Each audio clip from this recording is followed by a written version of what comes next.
habitar en tu presencia,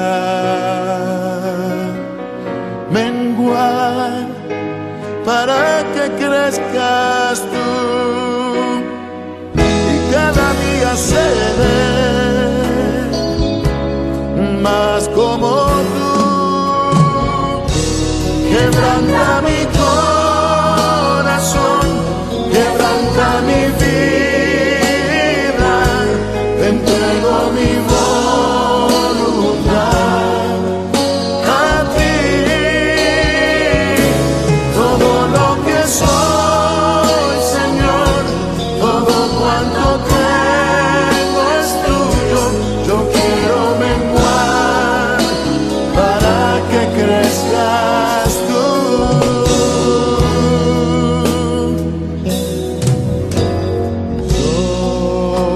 Yo quiero más de ti,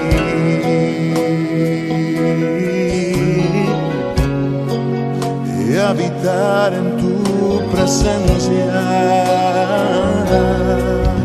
menguar para que crezcas tú, y cada día seré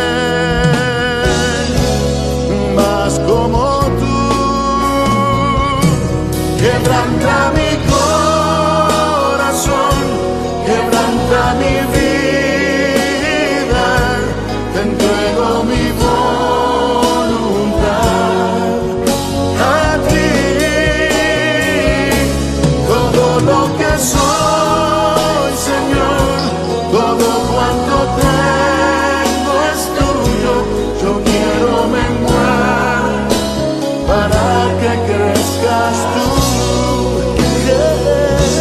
Quebranta mi corazón, Quebranta mi vida, transfórmame tengo mi voz a ti, Señor, a ti. solo a ti. Todo lo que soy, Señor, Todo cuanto tengo es tuyo. Yo quiero menguar para que crezcas tú. Yo quiero menguar para que crezcas tú. Yo quiero menguar para que crezcas tú, Jesús.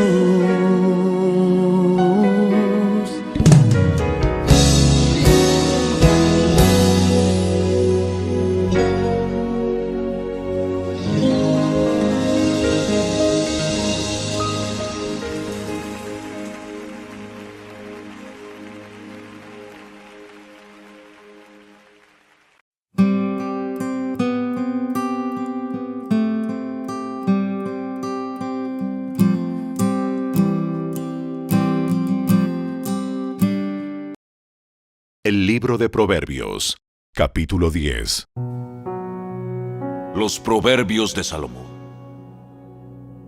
Un hijo sabio trae alegría a su padre. Un hijo necio trae dolor a su madre. Las riquezas mal habidas no tienen ningún valor duradero, pero vivir debidamente puede salvar tu vida. El Señor no dejará que el justo pase hambre, pero se niega a satisfacer los antojos del perverso. Los perezosos pronto se empobrecen. Los que se esfuerzan en su trabajo se hacen ricos. El joven sabio cosecha en el verano, pero el que se duerme durante la siega es una vergüenza. Los justos se llenan de bendiciones. Las palabras de los perversos encubren intenciones violentas. Tenemos buenos recuerdos de los justos, pero el nombre del perverso se pudre. El sabio con gusto recibe instrucción, pero el necio que habla hasta por los codos caerá de narices. Las personas con integridad caminan seguras, pero las que toman caminos torcidos serán descubiertas. quien guiña el ojo aprobando la maldad causa problemas, pero una reprensión firme promueve la paz. Las palabras de los justos son como una fuente que da vida. Las palabras de los perversos encubren intenciones violentas. El odio provoca peleas, pero el amor cubre todas las ofensas. Las palabras sabias provienen de los labios de la gente con entendimiento, pero a los que les falta sentido común serán castigados con vara. Las personas sabias atesoran el conocimiento, pero el hablar por hablar del necio invita al desastre. La riqueza del rico es su fortaleza. La pobreza del pobre es su ruina. Las ganancias de los justos realzan sus vidas, pero la gente malvada derrocha su dinero en el pecado. Los que aceptan la disciplina van por el camino que lleva a la vida, pero los que no hacen caso a la corrección se descarriarán. Encubrir el odio te hace un mentiroso. Difamar a otros te hace un necio. Hablar demasiado conduce al pecado. Sé prudente y mantén la boca cerrada.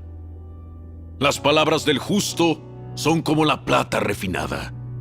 El corazón del necio no vale nada. Las palabras del justo animan a muchos, pero a los necios los destruye su falta de sentido común.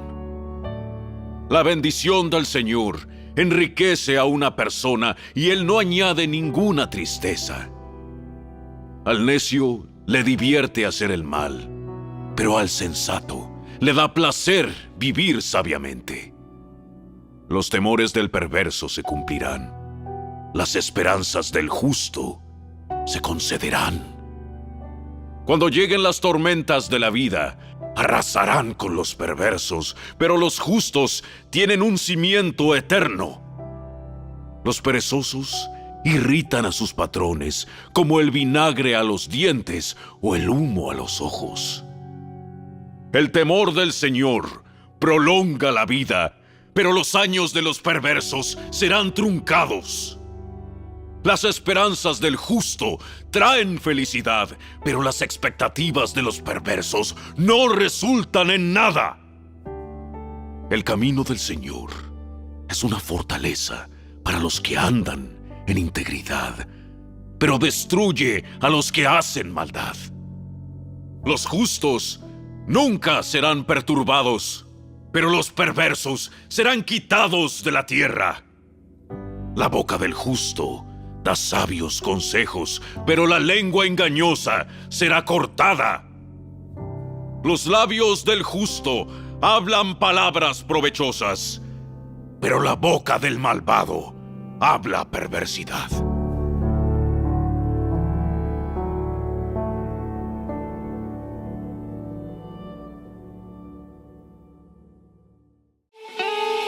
Si te gustó este video, dale me gusta, suscríbete a nuestro canal y asegúrate de activar la campanita de notificaciones para que siempre estés al día con nuestros nuevos recursos.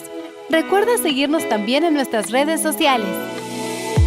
Descarga ahora mismo la app y escucha la audiobiblia dramatizada en tu celular. Busca lectura pública de la Biblia en la tienda de tu dispositivo o vea la descripción de este video donde también encontrarás los links de descarga. Para ver el siguiente video, toca el recuadro que aparece en tu pantalla. ¡Hasta pronto!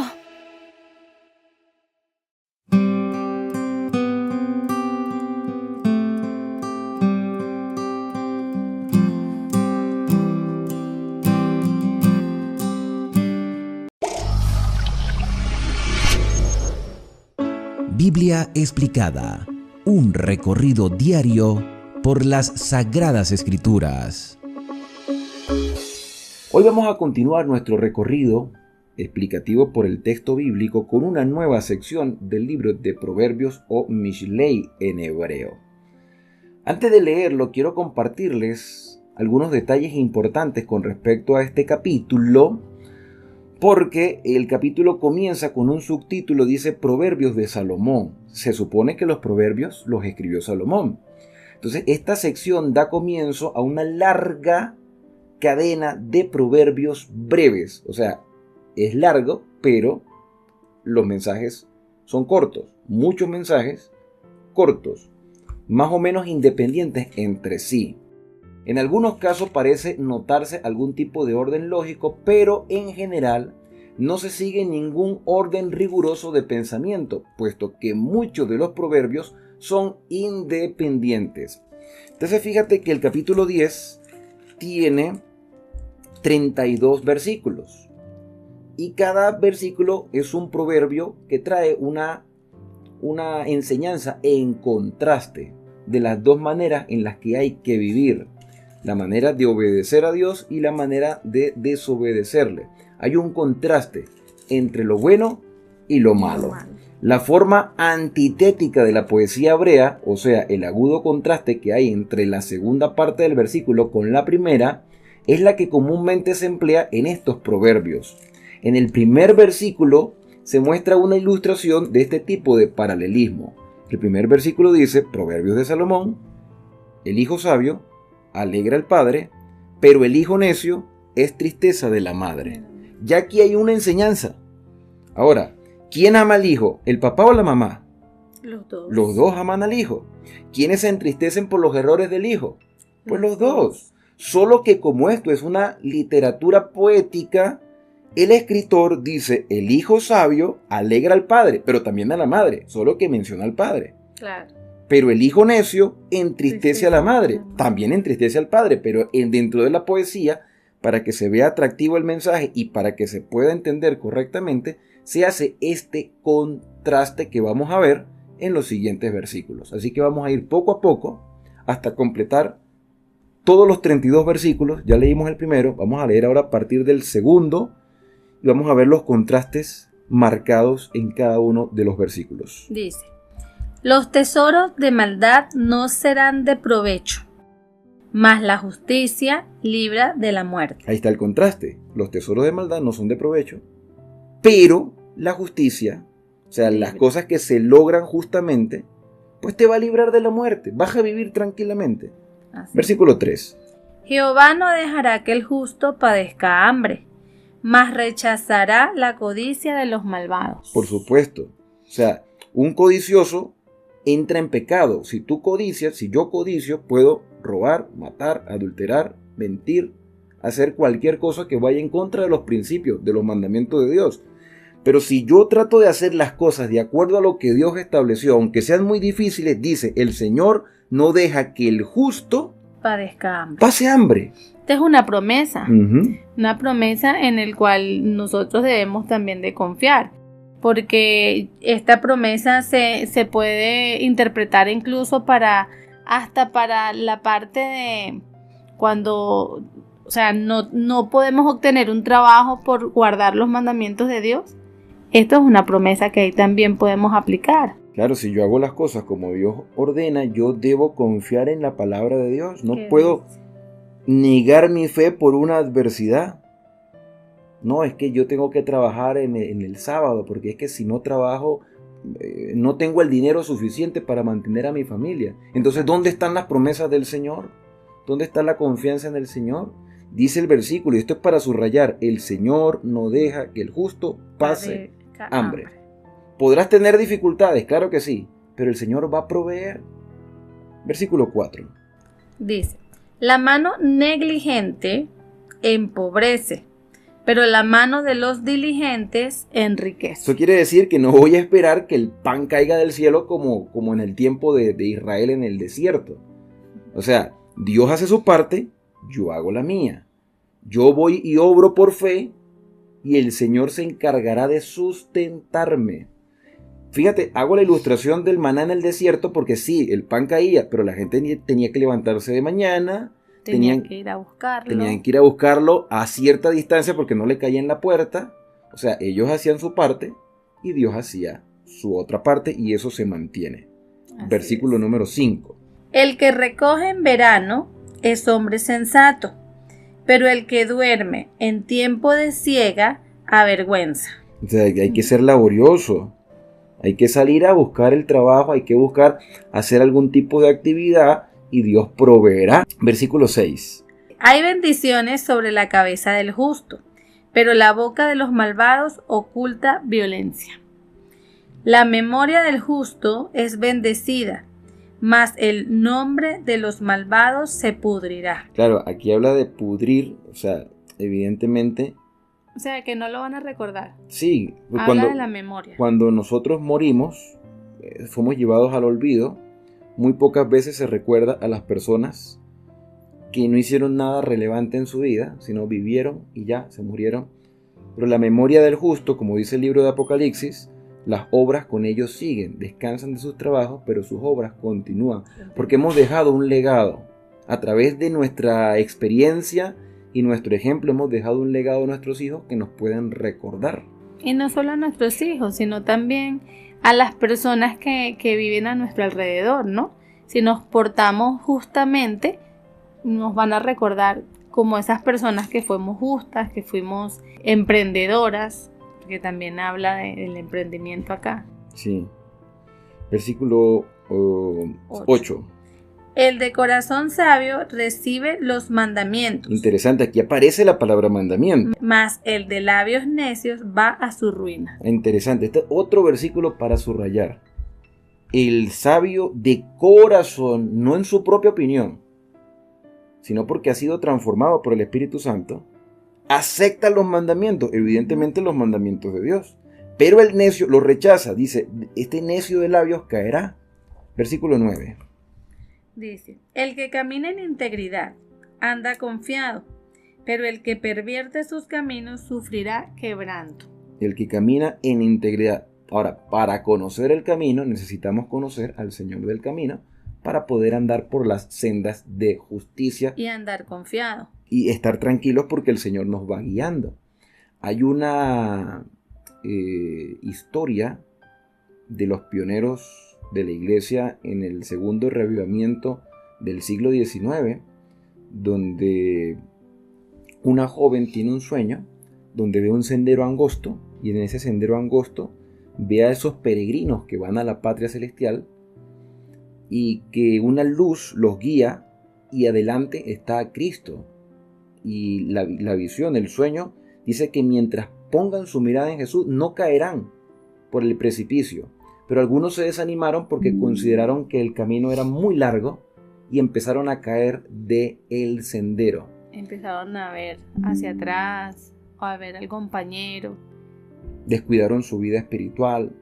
Entonces, para tú mantenerte en el camino de la salvación, tienes que poner tu mirada en Jesús. No en los pastores, no en los dirigentes, no en las personas, no en aquellos que una vez fueron y ya no están. No, pon tu mirada en Cristo, porque el que camina en integridad anda confiado. Pero el que pervierte su camino será descubierto, porque en algún día pues la verdad sale a la luz. Si fuimos quizás hipócritas o de repente teníamos una doble vida, eso en cualquier momento sale a la luz. Versículo. Y esa incertidumbre que tienen, ¿no? O sea, ¿en qué momento saldrá la luz? ¿O será que me vieron cuando están, pues, viven en vergüenza. caminos errados? Listo. Vamos a seguir la lectura a partir del versículo 10 porque hay algunos detalles interesantes con respecto a la actitud de algunas personas. Versículo 10. El que guiña el ojo acarrea tristeza. El de labios necios será derribado. Sí. Manantial de vida es la boca del justo, pero la boca de los malvados oculta violencia. El odio despierta rencillas, pero el amor cubre todas las faltas. En los labios del prudente hay sabiduría, mas la vara es para las espaldas del insensato. La consecuencia, fíjate que el versículo 12 dice, el amor cubre todas las faltas. El que no ama no ha conocido a Dios, porque Dios es amor. El verdadero amor se manifiesta cuando Cristo mora en el corazón de la persona.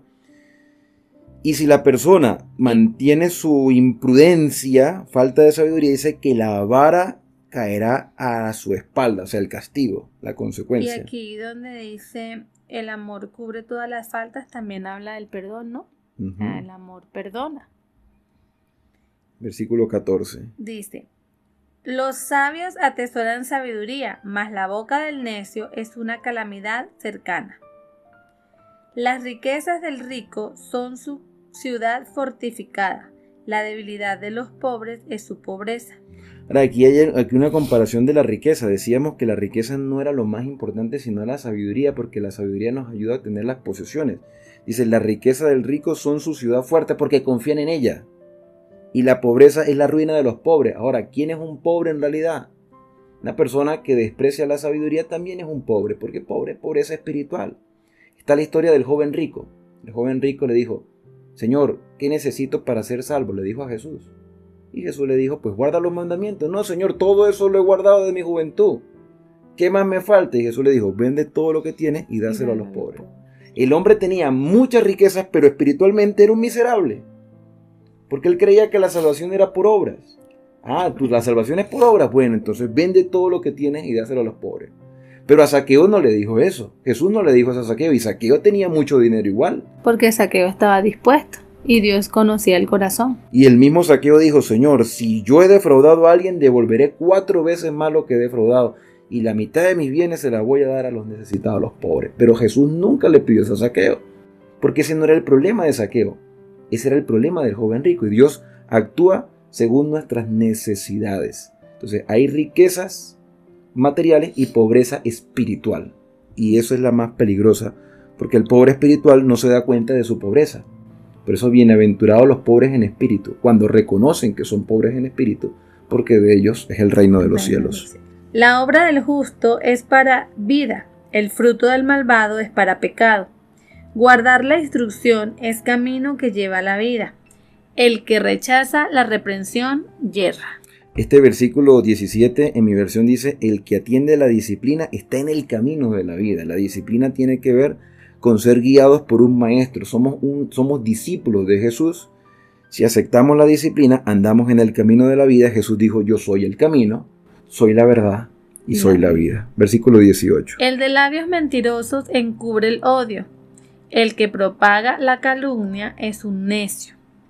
Esto es importante porque pues ahí habla de la parte de los hipócritas, ¿no? O sea, el de labios mentirosos encubre el odio. Te odio, no te lo expreso, pero lo siento. Exacto. No me agradas, pero no lo sabes. Pero se lo digo a otra persona, no te lo digo a ti en tu cara. Exacto. Y el que propaga la calumnia es un necio, aquellas personas que están chismosas. Yo voy y te digo que no me cae aquella persona, pero entonces tú vas y se lo cuentas a... Sí, propaga esa calumnia. Entonces se crea una cadena de maldad. Exacto. En las muchas palabras no falta pecado. El que refrena sus labios es prudente. Este es otro versículo para marcarlo con letras doradas. En las muchas palabras nunca falta el pecado. Las palabras necias, las palabras imprudentes, las palabras que no edifican, siempre van a traer un pecado porque o vamos a hablar mal de alguien, o vamos a decir algo inadecuado, o vamos a estar diciendo cosas vagas, como decíamos en el capítulo anterior. Entonces, si vamos a hablar, que sea a la luz de la palabra, y que nuestras conversaciones sean edificantes. Versículo 20. Plata pura es la lengua del justo, mas es nada el corazón de los malvados. Los labios del justo sustentan a muchos, pero los necios mueren por falta de entendimiento. La bendición de Jehová es la que enriquece, y no añade tristeza con ella. Importantísimo, es la bendición de Dios la que enriquece. Yo podré tener muchas técnicas comerciales, podré esforzarme mucho, trabajar todos los 7 días de la semana, los 30 días del mes, todo el año sin descansar, y voy a seguir en la misma miseria, porque Dios es el que enriquece, y dice aquí, me gusta porque dice, sin añadir tristeza. ¿Cuál es la orden del Señor? Y yo sé que muchos me van a decir, no, el texto no dice eso, pero se sobreentiende. Dios dijo, 6 días trabajarás y harás toda tu obra, el 7º descansarás. Eso es una demostración de que dependemos de Dios, no de nosotros mismos, ni de nuestro empleo, ni de nuestras capacidades, ni de nadie. Dependemos del Señor, y Dios es el que provee para tus necesidades y te da paz, tranquilidad. Ustedes no saben la delicia que es disfrutar del día de reposo el sábado. Cuando uno termina, es un día diferente. Cuando termina el viernes en la noche, recibe el sábado. Bueno, tú me has contado tu experiencia también personal. Sí, una delicia. se siente rico. O sea, es algo diferente. Yo he estado, por ejemplo, acá en Colombia, los lunes, hay lunes que son feriados. Festivo, sí. Y que uno puede decir, de repente uno puede decir, mañana no trabajo. Vamos a ver si de repente el sábado se parece, ¿no? Pero no es totalmente diferente.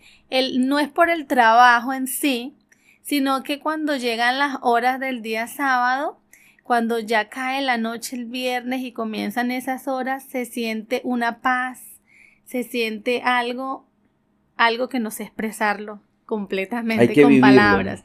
Sí, pero es algo muy diferente a, por ejemplo, un domingo que el lunes vaya a ser festivo y no trabaje y uno dice, ay, yo mañana no trabajo.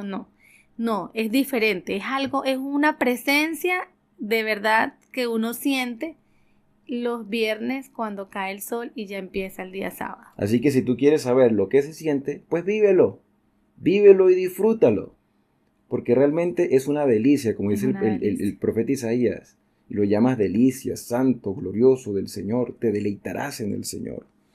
Versículo 23.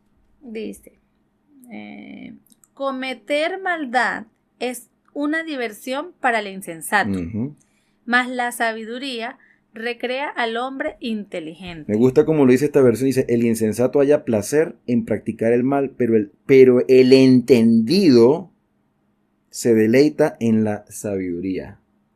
Y el entendido, el que entiende todas las cosas, porque está lleno del Espíritu Santo. Bien lo dijo Pablo y también lo dijo Daniel.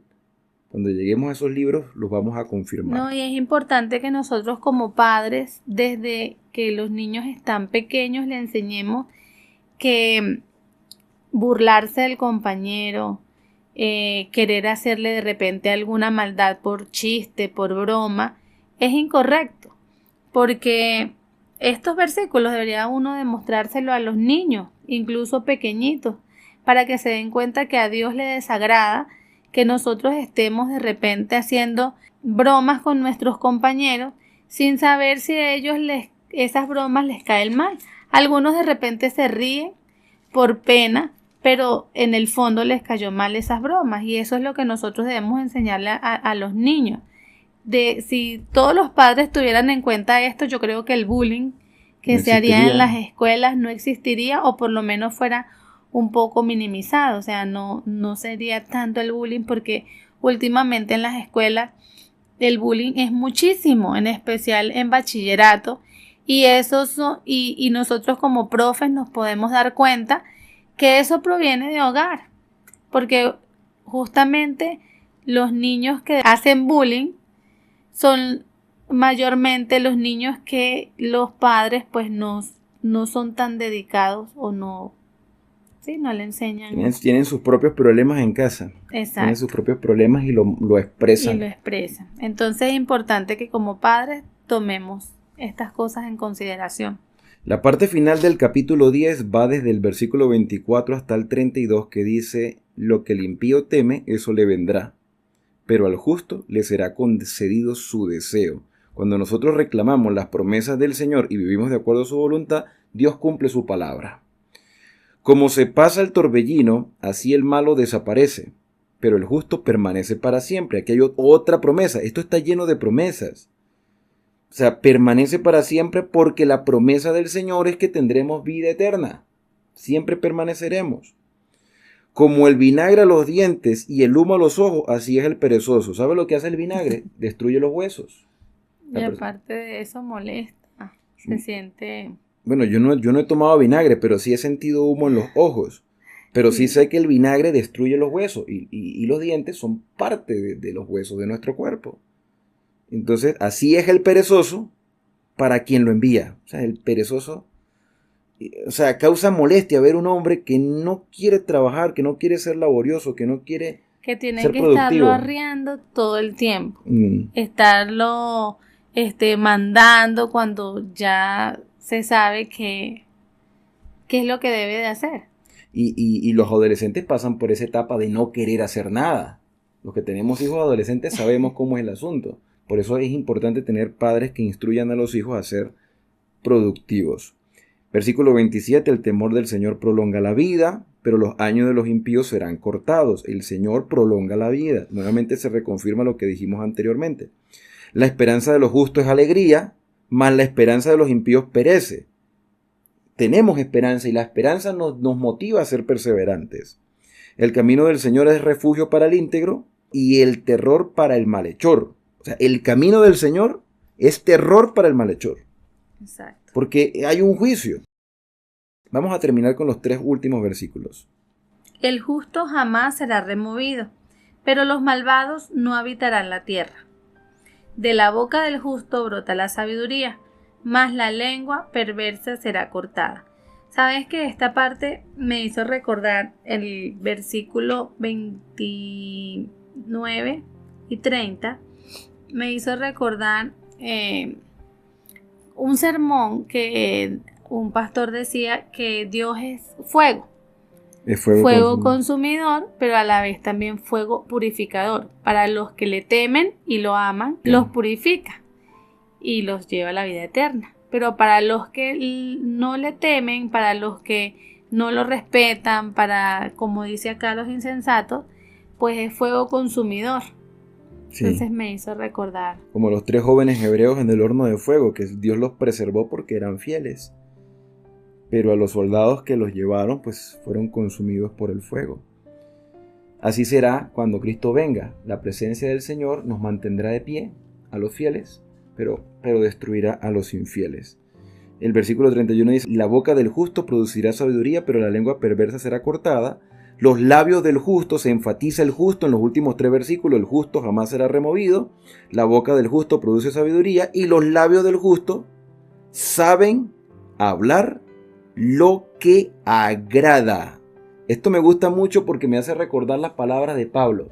Pablo dijo: sea vuestra palabra siempre con gracia, sazonada con sal, para que sepáis decir a cada uno lo que conviene. Esto está en Colosenses capítulo 4. Entonces, cuando somos transformados, nuestras palabras son medicina para otras personas. Salomón más adelante va a decir: manzana de oro con figura de plata es la palabra dicha como conviene. Pero la boca de los impíos habla perversidades. Nuevamente se ve el contraste en estos mensajes. Así es. Bien, se nos acabó el tiempo. ¿Qué te pareció este capítulo? A mí me gustó mucho este capítulo.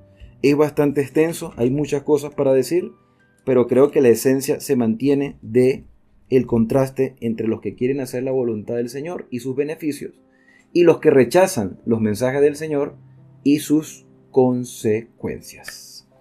Que Dios pueda bendecirlos a ustedes y a nosotros a lo largo de este nuevo día que Dios nos regala.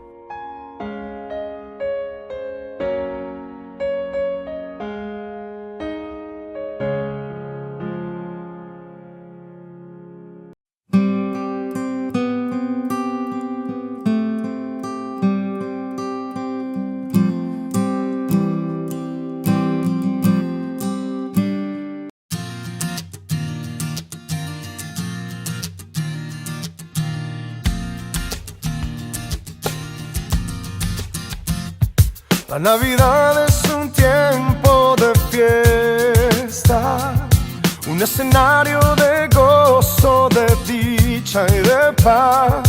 Es la razón del amor y la entrega, que en un pesebre el Mesías nos vino a dar. Por eso quiero cantar. Mi regalo es Jesús, mi regalo de amor. Él es todo lo que yo soñé. Puedo hoy sonreír y por él soy feliz. Ahora tengo razón de vivir en esta Navidad. Como un abrazo que no lo esperaba, fue el regalo de Dios que del cielo bajó. Es una vida que no imaginaba, el caminar a su lado y vivir en su amor. Por eso puedo cantar.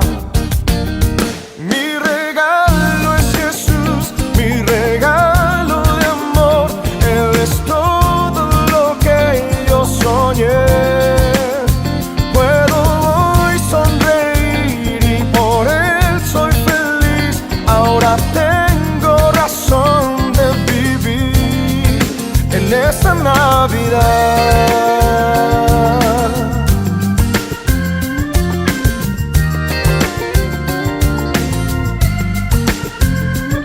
Por eso puedo cantar. Mi regalo es Jesús, mi regalo de amor. Él es todo lo que yo soñé. Puedo hoy sonreír y por él soy feliz. Ahora tengo razón de vivir. Mi regalo es Jesús, mi regalo de amor. Él es todo lo que yo soñé. Puedo hoy sonreír y por él soy feliz. Ahora tengo razón de vivir en esta Navidad. Ahora tengo razón de vivir en esta Navidad.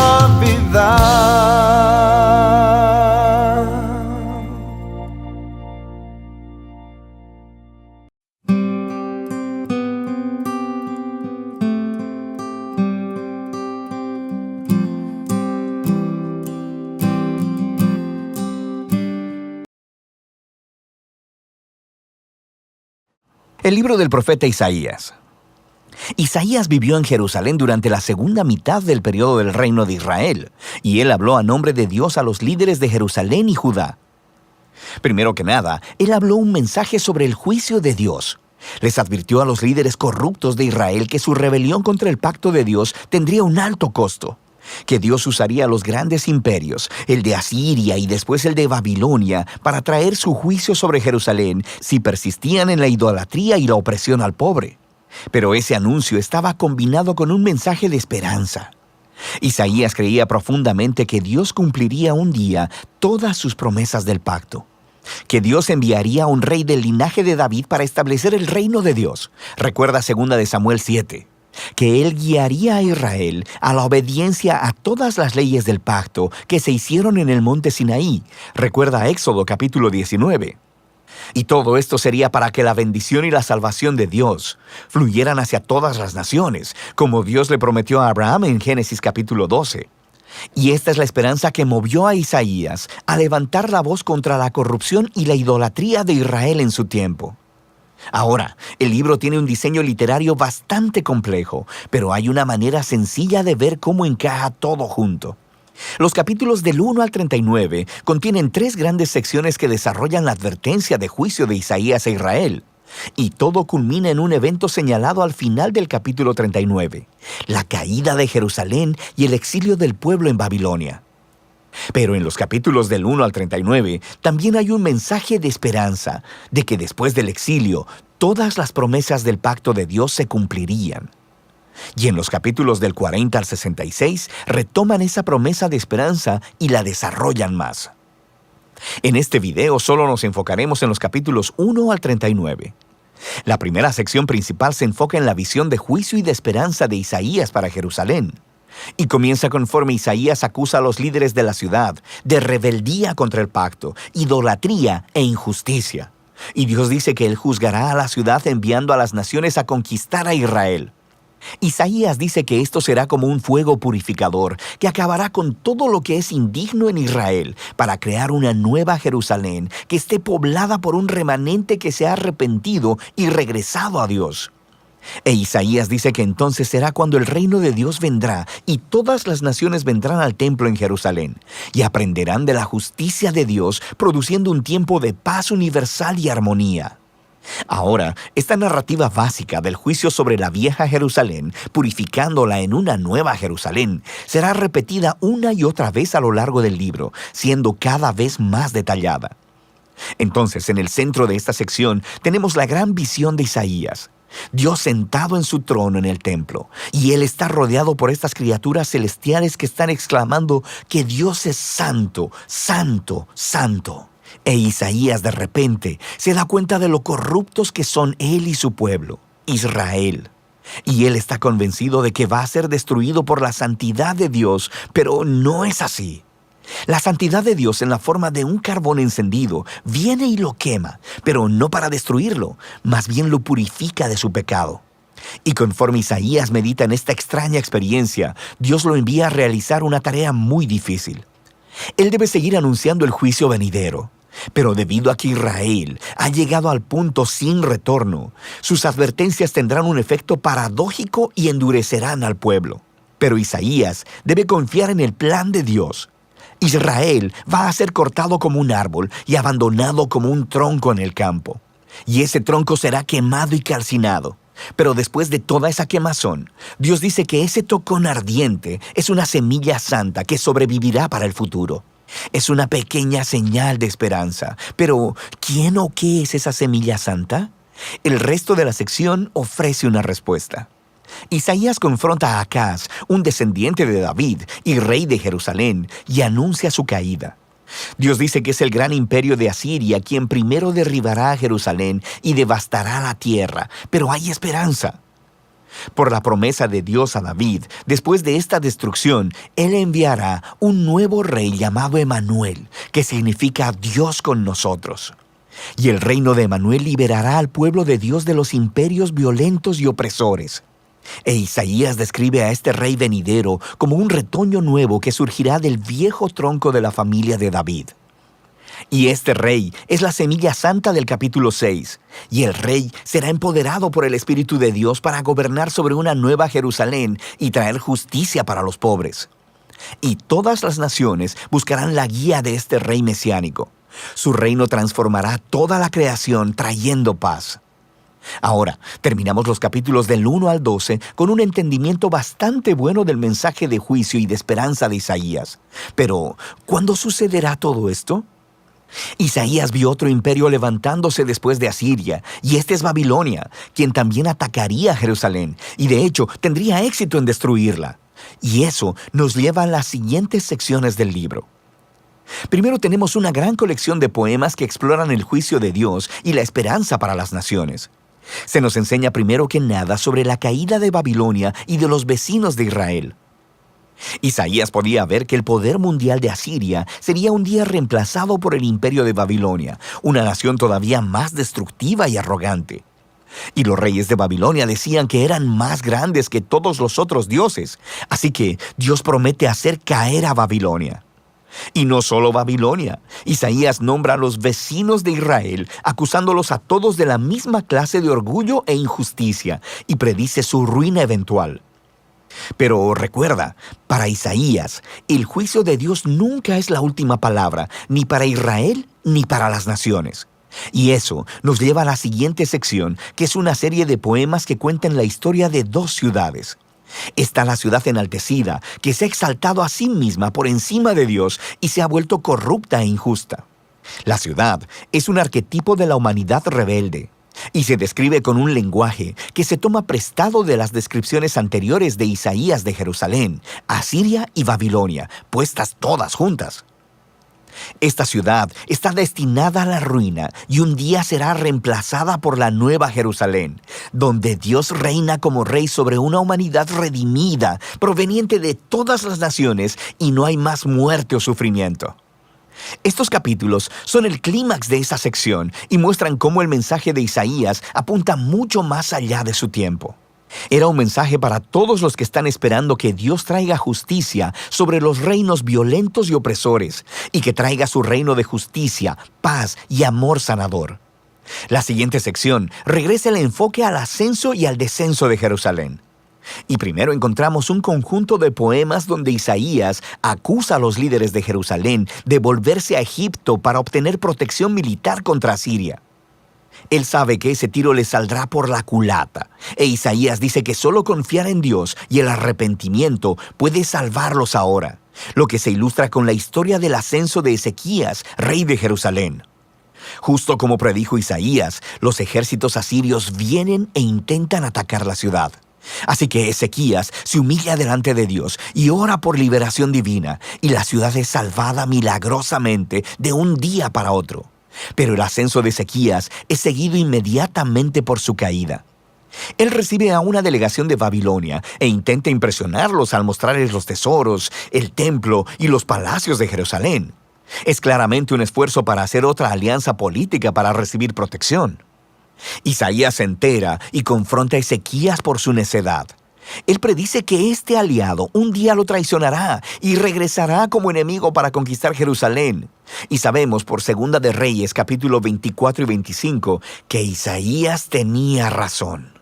Más de 100 años después, Babilonia traicionaría a Jerusalén, vendría y destruiría la ciudad, su templo, y llevaría a los israelitas en exilio a Babilonia. Y así, todas las advertencias de juicio divino de Isaías, en los capítulos del 1 al 39, llevan hasta este momento. Se demuestra que él es un verdadero profeta, porque todo sucedió como él dijo. Pero recuerda que el propósito del juicio de Dios era purificar Jerusalén y traer la semilla santa y el reino mesiánico sobre todas las naciones. Y esa es la esperanza que se explora en la siguiente parte del libro. Pero por ahora, de eso tratan los capítulos 1 al 39 de Isaías.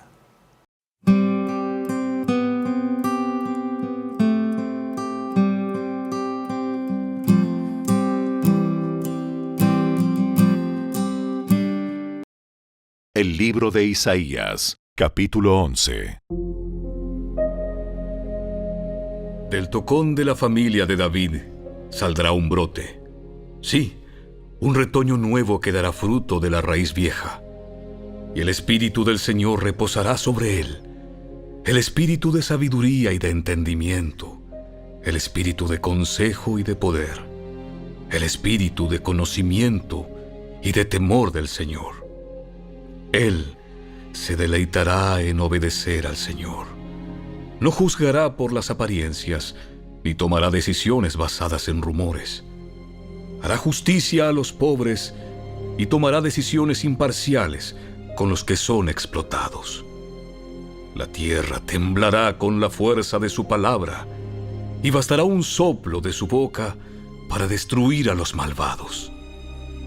Llevará la justicia como cinturón y la verdad como ropa interior. En ese día, el lobo y el cordero vivirán juntos, y el leopardo se echará junto al cabrito. El ternero y el potro estarán seguros junto al león, y un niño pequeño los guiará a todos. La vaca pastará cerca del oso. El cachorro y el ternero se echarán juntos, y el león comerá heno como las vacas. El bebé jugará seguro cerca de la guarida de la cobra.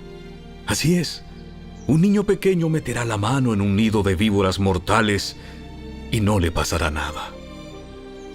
En todo mi monte santo no habrá nada que destruya o haga daño, porque así como las aguas llenan el mar, así también la tierra estará llena de gente que conocerá al Señor.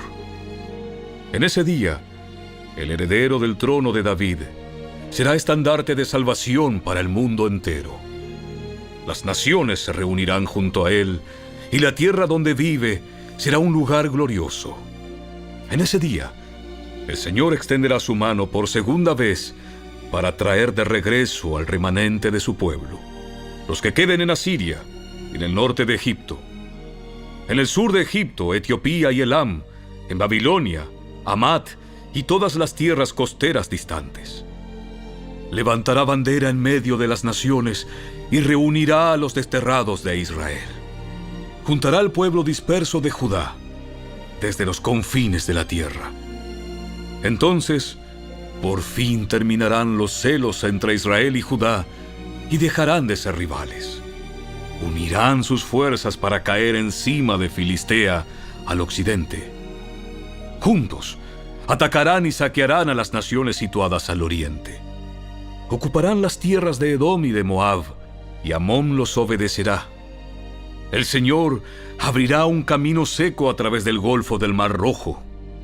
Moverá su mano sobre el río Éufrates y enviará un poderoso viento para dividirlo en 7 corrientes, de manera que se podrá cruzar a pie con facilidad.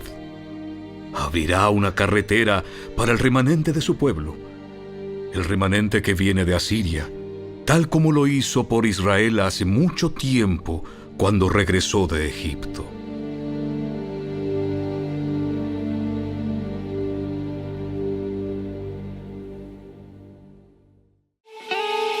Si te gustó este video, dale me gusta, suscríbete a nuestro canal y asegúrate de activar la campanita de notificaciones para que siempre estés al día con nuestros nuevos recursos. Recuerda seguirnos también en nuestras redes sociales. Descarga ahora mismo la app y escucha la audio Biblia dramatizada en tu celular. Busca lectura pública de la Biblia en la tienda de tu dispositivo o vea la descripción de este video donde también encontrarás los links de descarga. Para ver el siguiente video, toca el recuadro que aparece en tu pantalla. ¡Hasta pronto!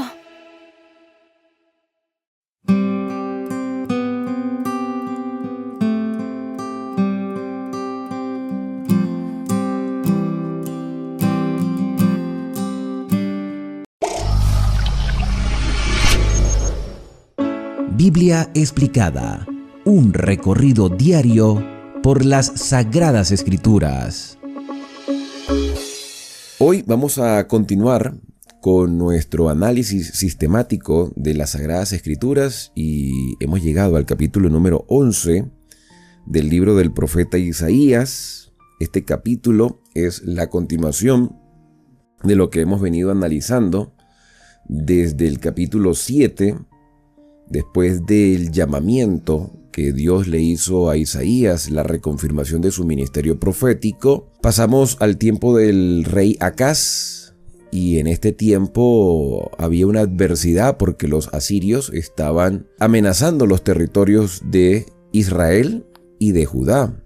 Israel se había aliado con Siria contra Judá para que al fortalecer, por así decirlo, estas tres naciones, se pudieran confabular contra Siria. Judá pide ayuda a los asirios para atacar a Israel del norte, pero esta alianza era peligrosa para el pueblo de Judá y Dios envía al profeta Isaías para advertirles que no hicieran eso, sino que aprendieran a confiar en el Señor.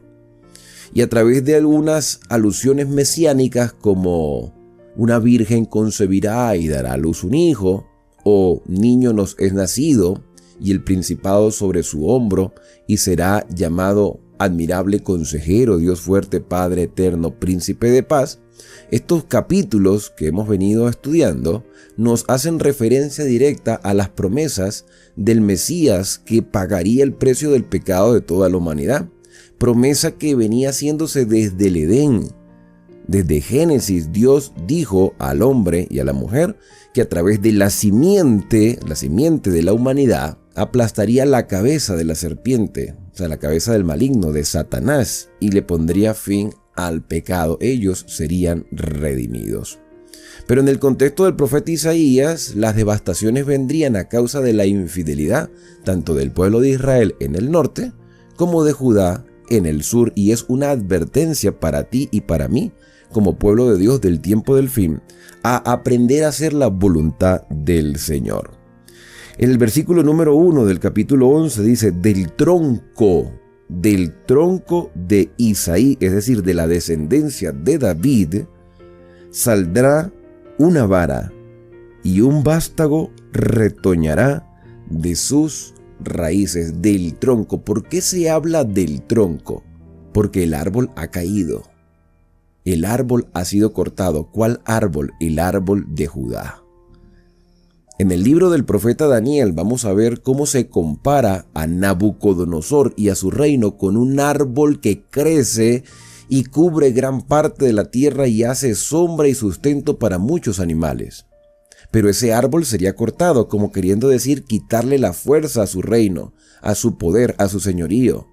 Judá perdió ese poder que tenía humanamente hablando, porque iba a ser devastado por los asirios, aunque Dios también castigaría a los asirios, a los cuales se les llamó la vara del Señor. Entonces la vara también sería castigada. Asiria sería el instrumento que Dios utilizaría, y del tronco de Isaí, de la descendencia del tronco, del cepo, de lo que quede del pueblo judío y del trono de David, se levantaría un vástago, un retoño, saldría una rama que florecería con el tiempo. Ahora, esta vara evidentemente hace alusión al Mesías prometido. O sea, Isaías está proyectando al Mesías. Y ya a partir del versículo número 2, dice que el Espíritu del Señor reposará sobre esta vara, sobre él. Espíritu de sabiduría y de inteligencia, espíritu de consejo y de poder, espíritu de conocimiento y de reverencia al Señor. El Mesías mostraría el verdadero carácter amoroso del Padre Celestial. El Mesías sería el reflejo de la divinidad. Por eso es que Jesús decía, el que me ha visto a mí, ha visto al Padre. El Padre y yo uno somos. Jesucristo es Dios hecho hombre. Ahora, algunos han tratado de explicar de que este vástago, o esta vara, o este renuevo de la casa de Isaí representa a alguno de los reyes de Judá. En el contexto literal es posible que hiciera alusión a alguno de los reyes, quizás Ezequías, quizás Josías, pero por sobre todo el personaje principal es el Mesías, porque esa era la promesa que podía fortalecer la fe del pueblo judío. El Mesías vendrá, y el Mesías ya vino, a lo suyo vino, pero los suyos no le recibieron. Versículo número 3, se deleitará en reverenciar al Señor y no juzgará según la apariencia, ni decidirá por lo que oigan sus oídos. Lo interesante es que Cristo conoce el pensamiento del corazón humano. Cristo no necesita que nadie le diga nada de lo que hay en la mente de cualquier persona. Y aquí hay un mensaje para nosotros, porque como líderes y como representantes del Señor, no podemos juzgar según las apariencias. El juicio no nos corresponde a nosotros en este momento, le corresponde al Señor. Y el Señor no juzga según las apariencias, ni por lo que escuche en sus oídos, sino porque Él sabe realmente lo que hay en la mente de cada uno. Versículo 4, Él juzgará con justicia a los pobres y decidirá con equidad en favor de los mansos de la tierra. Herirá la tierra con la vara de su boca, es decir, con su mensaje, con su palabra, con su voz, con sus exhortaciones. Todo lo que Cristo enseñó era una corrección y era un mensaje que podía acercar más a las personas al Padre. Herirá la tierra con la vara de su boca, y con el aliento de sus labios matará al impío, matará el pecado que hay dentro de nuestro corazón. Hará una transformación por la obra del Espíritu Santo. La justicia será el cinto de sus lomos o del costado, ¿sí? Será vestido de justicia, y la fidelidad ceñidor de su cintura. Versículo número 6. Morará el lobo con el cordero. Esto hace alusión a dos cosas. Evidentemente tiene que hacer referencia a lo que está sucediendo o lo que estuvo sucediendo en el contexto histórico real. En el tiempo del profeta Isaías vendrían las devastaciones, vendría la crisis, ya había una crisis moral, de liderazgo, había una crisis de identidad, ahora vendría una crisis social y económica terrible, pero Isaías proyecta hacia una vida mejor, hacia una renovación desde lo literal a lo espiritual.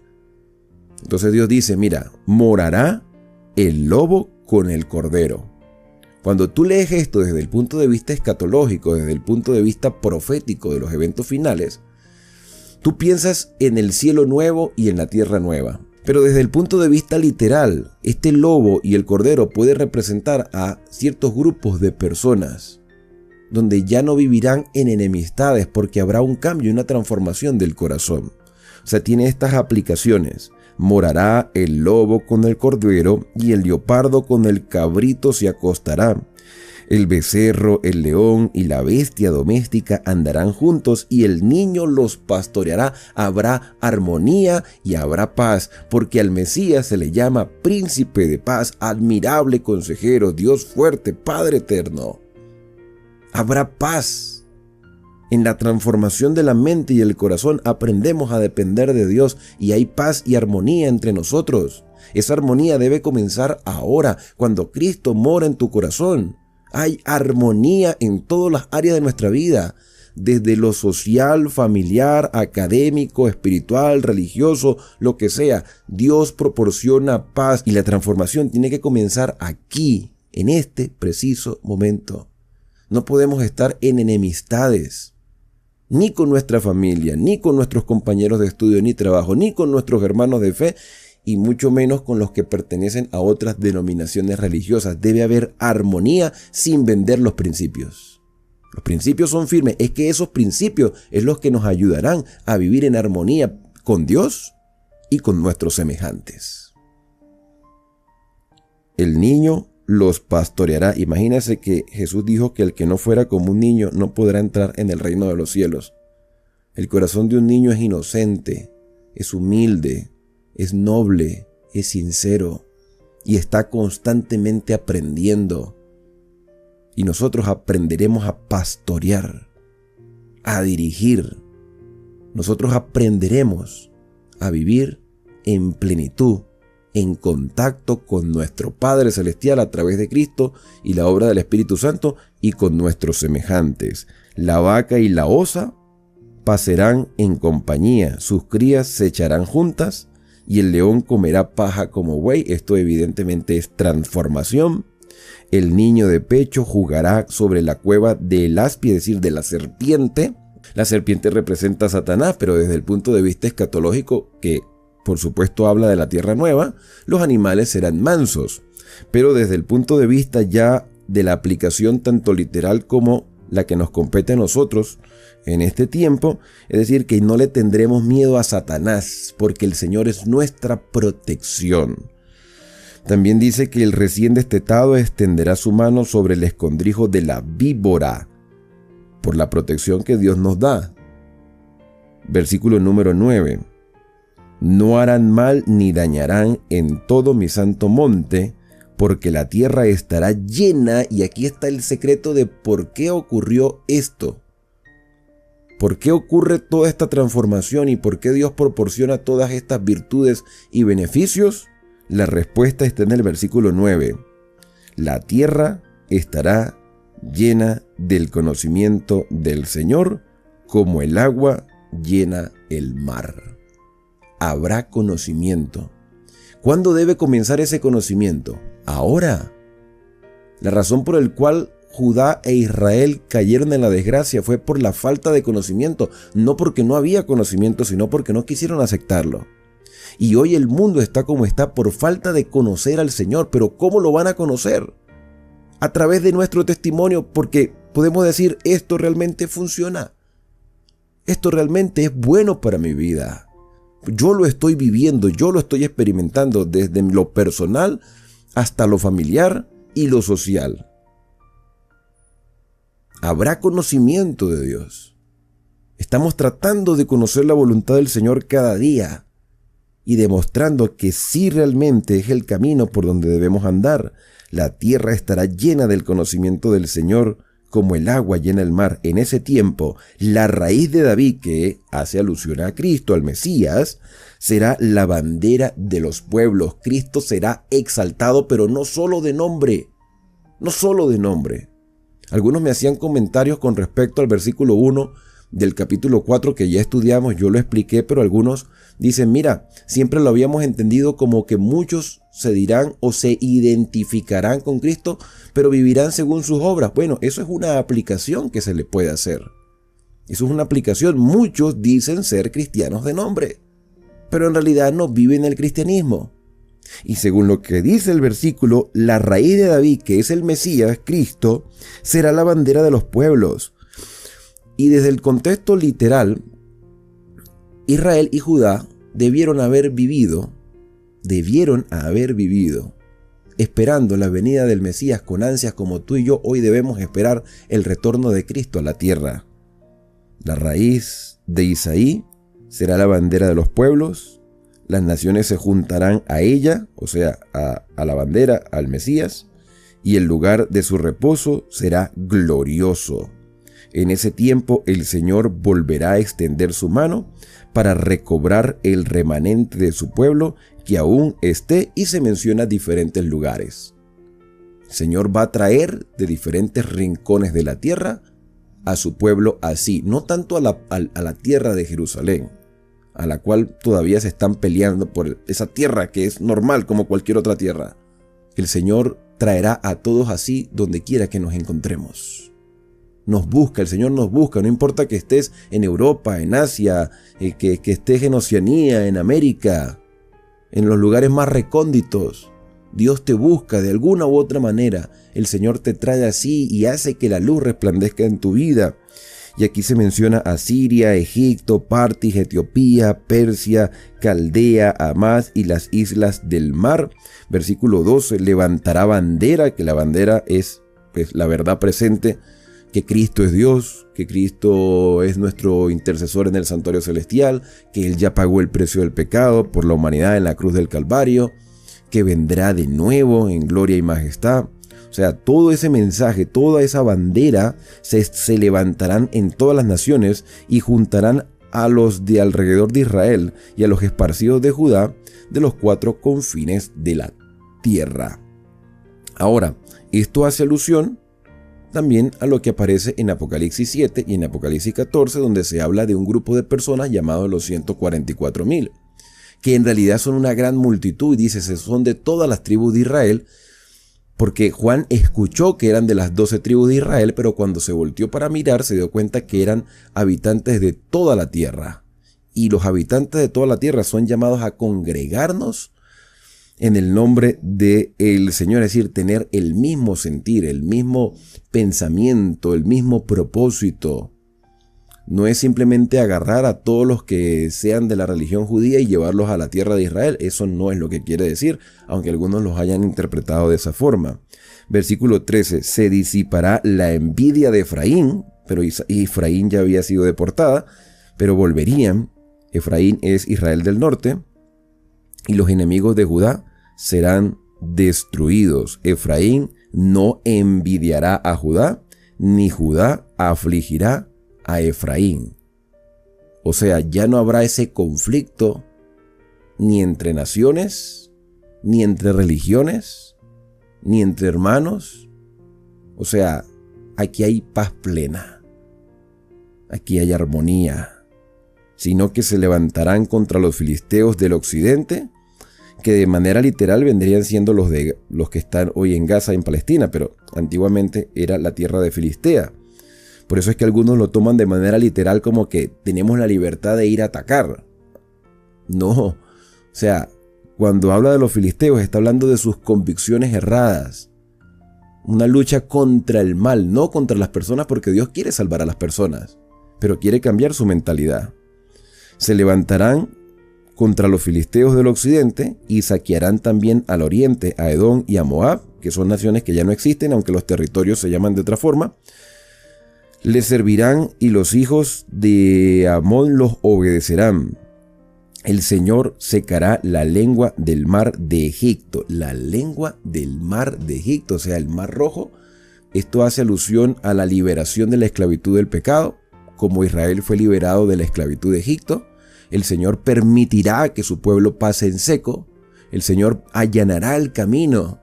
Y aunque pasemos por el desierto, Apocalipsis dice que la mujer que está en el desierto es sustentada por el Señor.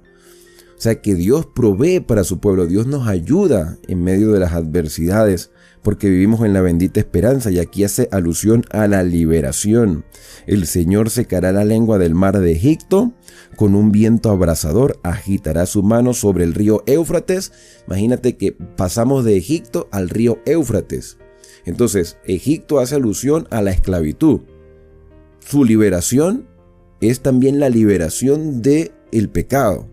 Ahora, vamos al río de Éufrates. Río Éufrates hace alusión a Babilonia. Babilonia también se menciona en el libro de Apocalipsis como la gran ramera, la que ha hecho beber a todas las naciones del vino del furor de su fornicación. Y el Señor nos invita a salir de Babilonia. El hecho de que el río Éufrates se seque, porque aquí lo dice, Dice, un fuego abrasador, un viento abrasador agitará su mano sobre el río Éufrates. El río Éufrates era lo que le daba seguridad a Babilonia. Cuando ese río se desvió, Babilonia quedó indefensa. Entonces, no importa qué tipo de poder haya sobre la tierra, no importa qué tipo de conducta o de arrogancia que haya en el corazón de las personas, Dios aplaca esa arrogancia y levanta a los humildes, los exalta. Entonces aquí Babilonia hace alusión a la idolatría. Egipto, la esclavitud, Babilonia, la idolatría, todo eso será herido con 7 corrientes, o será herida sus 7 corrientes, y lo podrán cruzar con sandalias, porque tendremos la protección de Dios. Bien, termina el versículo número 16 diciendo, y habrá un camino para el remanente de su pueblo. No importa dónde tú te encuentres, no importa en qué circunstancia estés viviendo, no importa qué crisis estás pasando en este momento. La promesa del Señor para ti y para mí, como lo fue para el pueblo judío en el tiempo del profeta Isaías, es que el Señor abre un camino para el remanente de su pueblo. Ese remanente que es atacado en el capítulo número 12 de Apocalipsis por el dragón. Ese remanente que persevera en la obediencia a los mandamientos de Dios y en el testimonio de Jesucristo.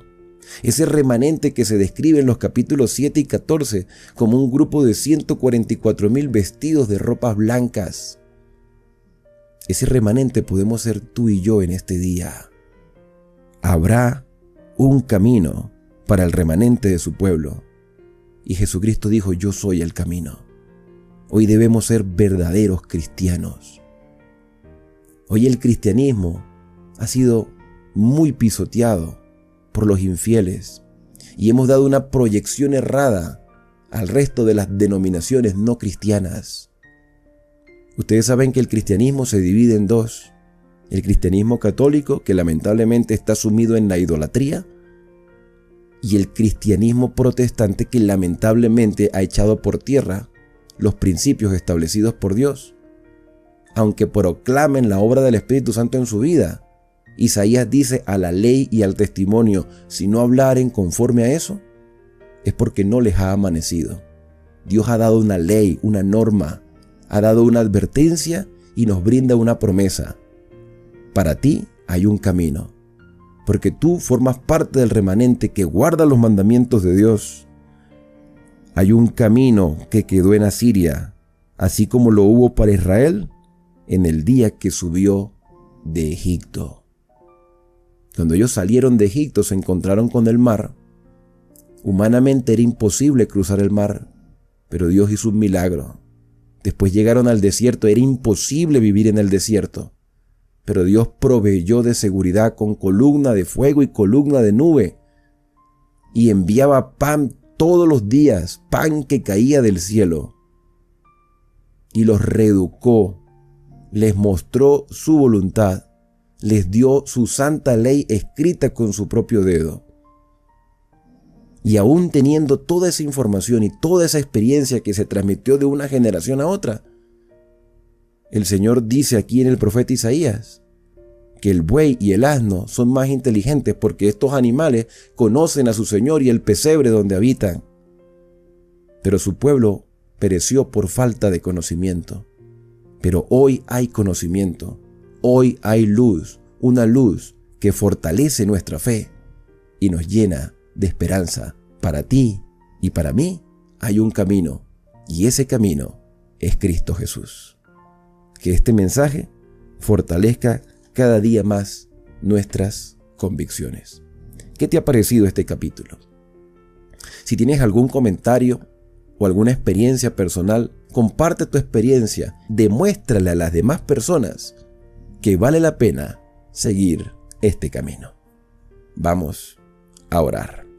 Querido Dios Todopoderoso, gracias Señor por esta instrucción, por este mensaje. Gracias porque tú eres la fortaleza de nuestra vida. Gracias porque nos muestras un camino y porque ha quedado un renuevo, un retoño.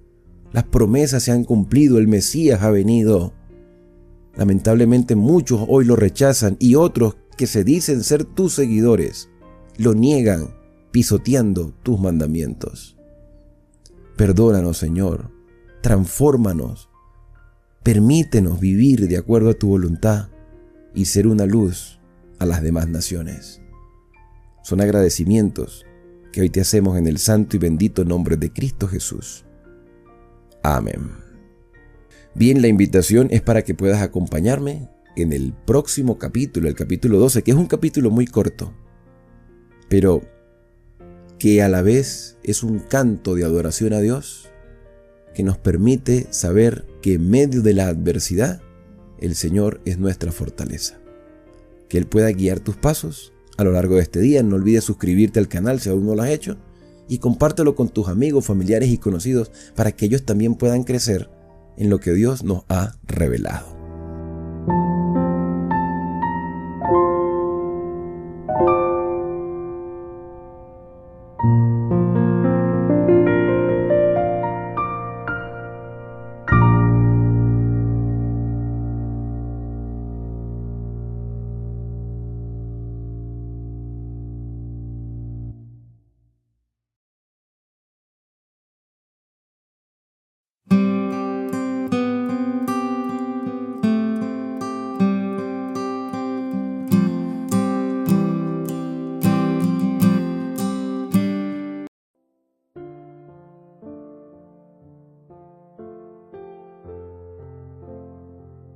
En el libro Evidencias que exigen un veredicto, de Josh McDowell, está registrado un maravilloso descubrimiento científico acerca del cumplimiento de las profecías escritas acerca de Jesús. Stoner dice que al usar la moderna ciencia de la probabilidad, con referencia a tan solo 8 profecías cumplidas, descubrimos que la probabilidad de que algún hombre pudiera haber vivido hasta el tiempo presente y haber cumplido estas 8 profecías es de 1 en 10 elevado a la 17 potencia. Eso sería 1 en 100.000 billones. Por ejemplo, si tomáramos 100.000 billones de monedas de $1 de plata y las esparciéramos sobre la superficie de todo Texas, estas cubrirían todo el estado hasta una profundidad de 60 centímetros. Ahora, márquese una de estas monedas de plata y revuélvase bien con las demás, repartiendo estas a través de todo el estado. Cúbrase los ojos de un hombre y dígasele que puede ir a donde quiera, pero que debe agarrar únicamente $1 de plata y lograr que este sea el marcado. ¿Qué probabilidad tendría de tomar el verdadero? La misma que tenían los profetas de haber escrito las 8 profecías y de que todas resultaran ciertas, en un solo hombre, desde su época hasta el tiempo presente, en el supuesto caso de que las escribieron según su propia sabiduría. O estas profecías fueron dadas por inspiración de Dios, o los profetas las escribieron como a ellos les pareció mejor. En tal caso, los profetas tenían tan solo una probabilidad en 10 elevado a la 17 potencia de que estas resultaran ciertas en un hombre, pero todas se cumplieron en Jesús.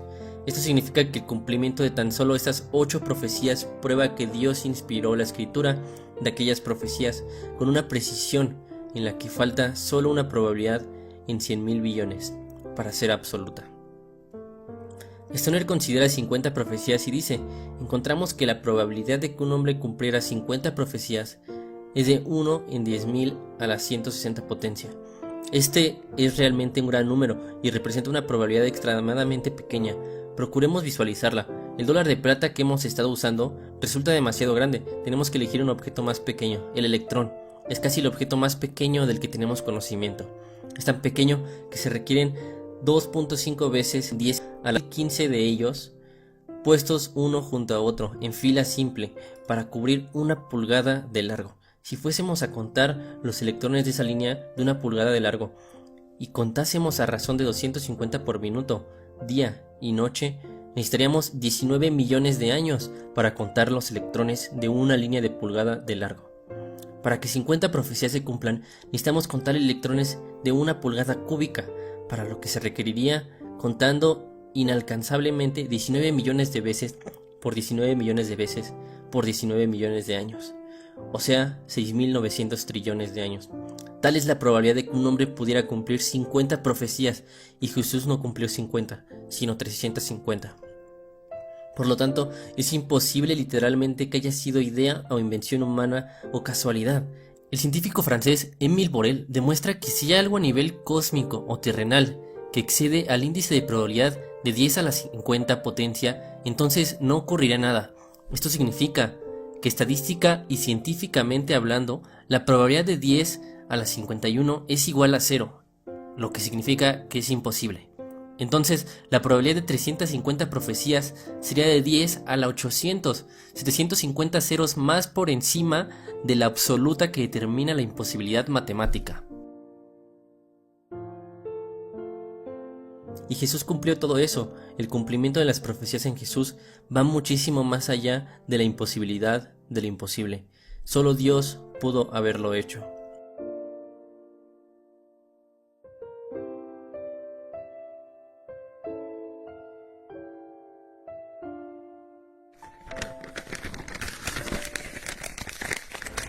Y pondré hostilidad entre tú y la mujer, y entre tu descendencia y la descendencia de ella. Su descendiente te golpeará la cabeza, y tú le golpearás el talón.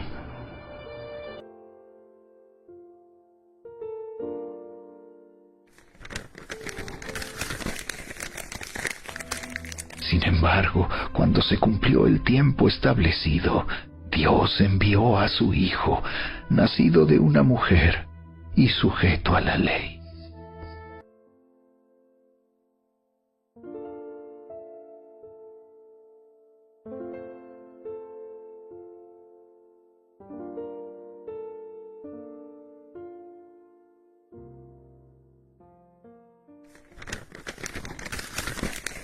Pero tú, oh Belén Efrata, eres solo una pequeña aldea entre todo el pueblo de Judá.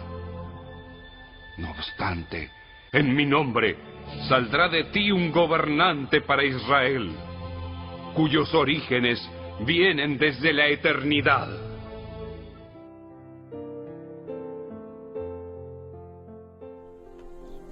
También José, que era descendiente del rey David, subió de Nazaret, ciudad de Galilea, a Judea. Fue a Belén, la ciudad de David, para inscribirse junto con María, su esposa. Ella se encontraba encinta.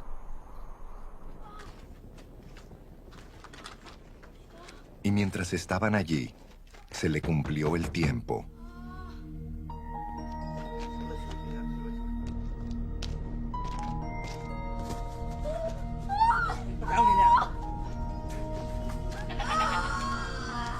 Así que dio a luz a su hijo primogénito.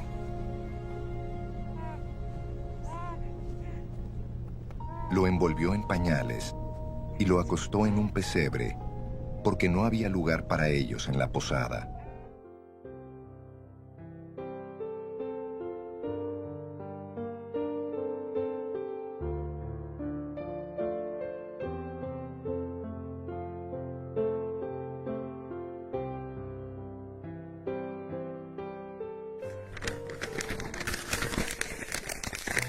Muy bien. El Señor mismo les dará la señal. Miren, la Virgen concebirá a un niño, dará a luz a un hijo y lo llamarán Emanuel, que significa Dios está con nosotros.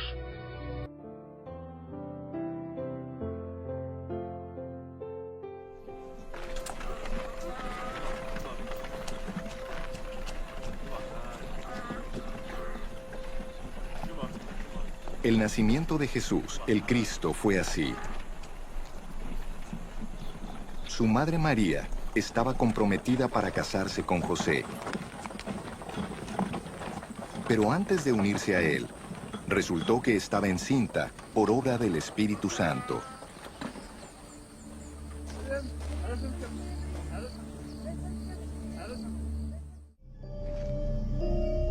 Todo esto sucedió para que se cumpliera lo que el Señor había dicho por medio del profeta. La Virgen concebirá y dará a luz un hijo, y lo llamarán Emanuel, que significa Dios con nosotros.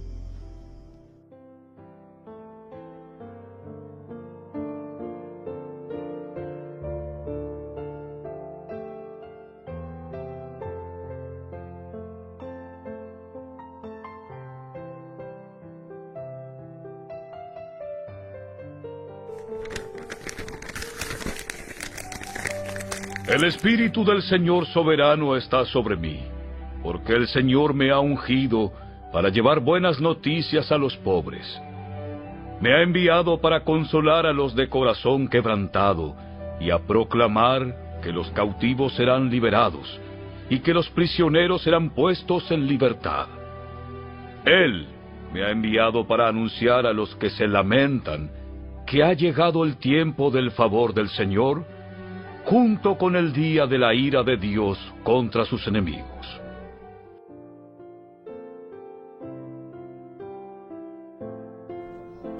El Espíritu del Señor está sobre mí, por cuanto me ha ungido para anunciar buenas nuevas a los pobres.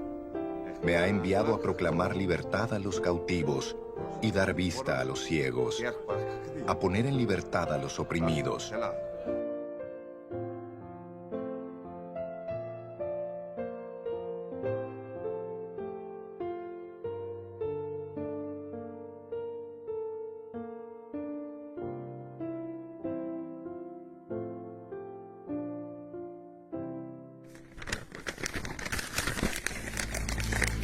Alégrate, oh pueblo de Sión.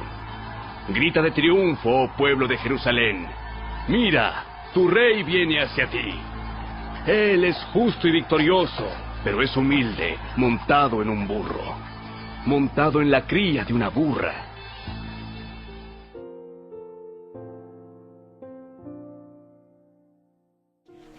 Esto sucedió para que se cumpliera lo dicho por el profeta. Digan a la hija de Sión, mira, tu rey viene hacia ti, humilde y montado en un burro, en un burrito, cría de una bestia de carga.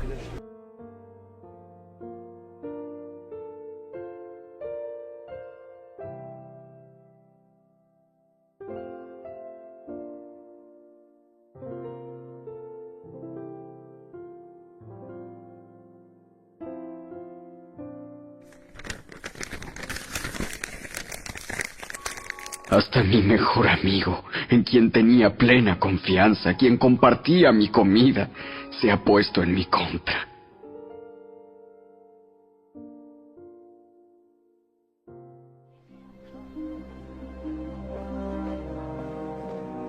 Judas Iscariote, uno de los 12, fue a los jefes de los sacerdotes para entregarles a Jesús.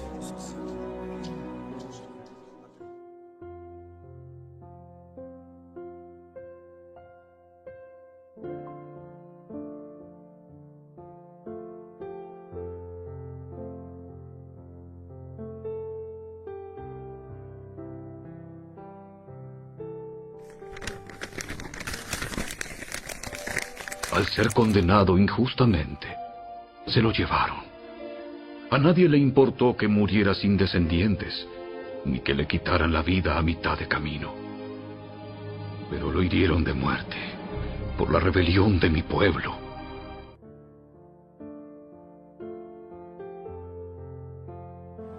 Ahora bien, durante la fiesta el gobernador acostumbraba soltar un preso que la gente escogiera.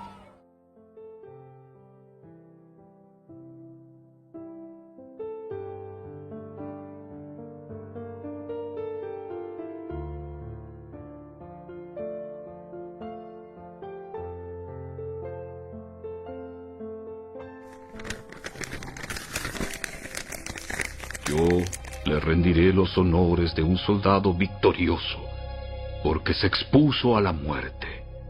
Fue contado entre los rebeldes. Cargó con los pecados de muchos e intercedió por los transgresores.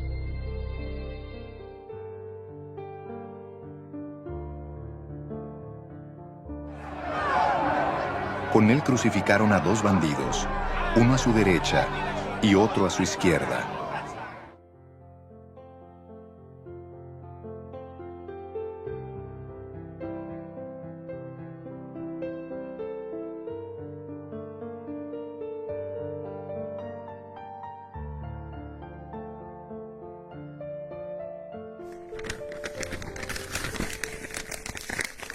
Mis enemigos me rodean como una jauría de perros. Una pandilla de malvados me acorrala. Han atravesado mis manos y mis pies.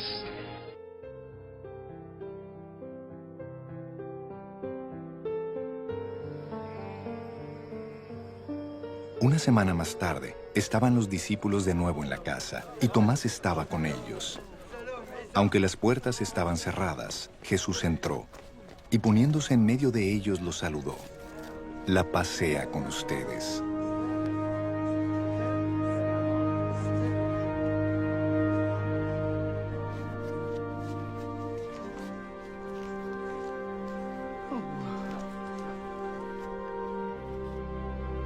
Luego le dijo a Tomás, pon tu dedo aquí y mira mis manos. Acerca tu mano y métela en mi costado. Y no seas incrédulo, sino hombre de fe.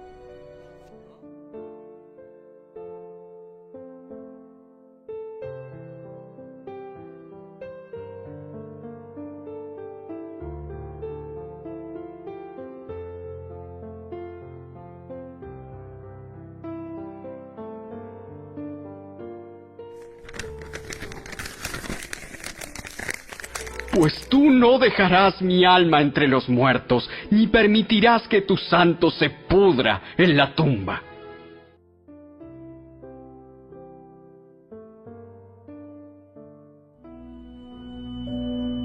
No se asusten, les dijo.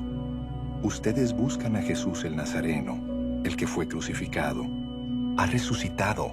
No está aquí. Miren el lugar donde lo pusieron.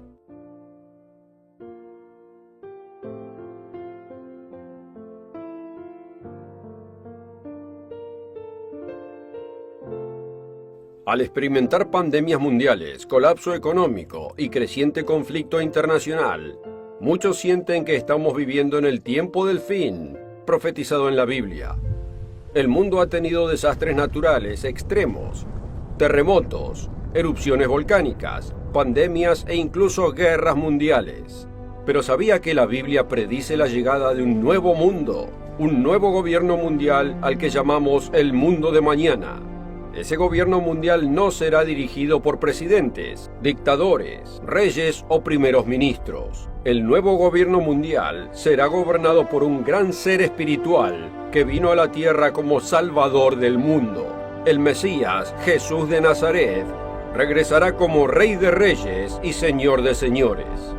¿Cómo lo sabemos con certeza? Lo sabemos con certeza porque se puede probar que la profecía bíblica es verdadera y precisa. Según la Enciclopedia de la Profecía, la Biblia contiene 1817 predicciones sobre el futuro. Conocemos la precisión de estas profecías a causa de las incontables profecías que ya se han cumplido. En este programa veremos asombrosas profecías en la Biblia que se han cumplido en exacto detalle como fue profetizado. Usted puede probar el poder de la profecía con su Biblia. ¿Qué tiempos estamos viviendo ahora que nos acercamos al fin de esta turbulenta era? El mundo pasó por lo que muchos llaman el año para olvidar, el 2020. ¿Habrá más años para olvidar en el 2021, 2022 y después? Hemos pasado por una pandemia mundial, crisis mundial económica, incendios, inundaciones, tornados y huracanes que devastaron ciudades y mataron a miles de personas. Por no hablar de disturbios, asesinatos, guerras y terrorismo en todo el mundo. Las naciones y corporaciones están ganando codiciosamente propiedades y poder. El ciberterrorismo roba tecnología valiosa y secretos industriales. ¿Dónde terminará todo esto? La profecía describe el futuro de las naciones. El caos actual finalmente culminará en la Tercera Guerra Mundial. La buena noticia es que esto será seguido por un nuevo gobierno mundial llamado el Reino de Dios. En la Biblia también se llama mundo venidero, en Hebreos 2:5. ¿Cómo estamos tan seguros? Gracias a la poderosa revelación de este libro, la Santa Biblia. Uno de los ejemplos más asombrosos de profecía cumplida es el Mesías profetizado. El Antiguo Testamento contiene más de 300 referencias de su venida. Peter Stoner, en su libro Science Speaks, examinó la posibilidad de que una persona cumpla solo 48 de estas profecías. Para que eso suceda por casualidad, sería una de cada 10 seguido de 157 ceros. Como alguien calculó, Esto sería como tratar de encontrar un electrón específico en todo el universo conocido del primer intento. Y eso considerando solo 48 de los cientos de profecías mesiánicas que se cumplieron. En otras palabras, las profecías sobre la primera venida de Cristo nunca podrían haberse cumplido por azar. Estas fueron predichas y cumplidas con cientos de detalles exactos. Usted puede confiar en la profecía bíblica. De hecho, su vida depende de ello. El Manual Bíblico de Halley enumera varias profecías mesiánicas y su cumplimiento en el Nuevo Testamento. Aquí hay algunas. Que nacería de una virgen. Que nacería en Belén. Que viajaría a Egipto. Que viviría en Galilea y en Nazaret. Que su venida sería anunciada por un mensajero como Elías. Que su ministerio sería de sanidad. Que sería traicionado por un amigo por 30 piezas de plata. Que su costado sería traspasado. Estas son solo algunas de más de 300 profecías sobre el Mesías que se cumplieron.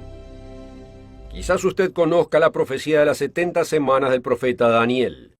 Los judíos del primer siglo y los que precedieron al primer siglo conocían la profecía de Daniel. Vaya en su Biblia a Daniel capítulo 9. Aquí se describe la famosa profecía que se refiere a la aparición profetizada del Mesías. Daniel 9, versículo 24. 70 semanas están determinadas sobre tu pueblo y sobre tu santa ciudad para terminar la prevaricación y poner fin al pecado y expiar la iniquidad, para traer la justicia perdurable y sellar la visión y la profecía y ungir al santo de los santos. O como dicen otras traducciones, y consagren el lugar santísimo. Fíjese que el Mesías iba a hacer reconciliación por la iniquidad. Muchas escrituras muestran que el Mesías moriría por los pecados del mundo, para que pudiéramos ser perdonados y reconciliados con Dios. Juan el Bautista testificó, refiriéndose a Jesús, «He aquí el Cordero de Dios que quita el pecado del mundo». En Efesios 1:7 dice, «En él, el Mesías, tenemos redención por su sangre, el perdón de pecados, según las riquezas de su gracia». La profecía de Daniel reveló que uno de los propósitos principales del Mesías era el de reconciliar por la iniquidad. Usted puede ser perdonado por todos sus pecados mediante la sangre de Cristo. Pero hay requisitos como el mismo Jesús dejó en claro. Él dijo, arrepiéntanse y crean en el Evangelio, en Marcos 1, versículo 15. El apóstol Pedro dijo a las masas de gente en el día de Pentecostés, arrepentíos y bautícese cada uno de vosotros en el nombre de Jesucristo para perdón de los pecados, y recibiréis el don del Espíritu Santo. Pero ¿cuándo se predijo que el Mesías comenzaría su ministerio? La profecía de las 70 semanas de Daniel revela la respuesta. Un día en profecía es igual a un año en cumplimiento. Ya que hay 69 semanas desde la profecía de Daniel hasta la llegada del Mesías, son 69 semanas por 7 días de semana, o sea 483 años proféticos. Pero ¿cuándo comenzó la profecía?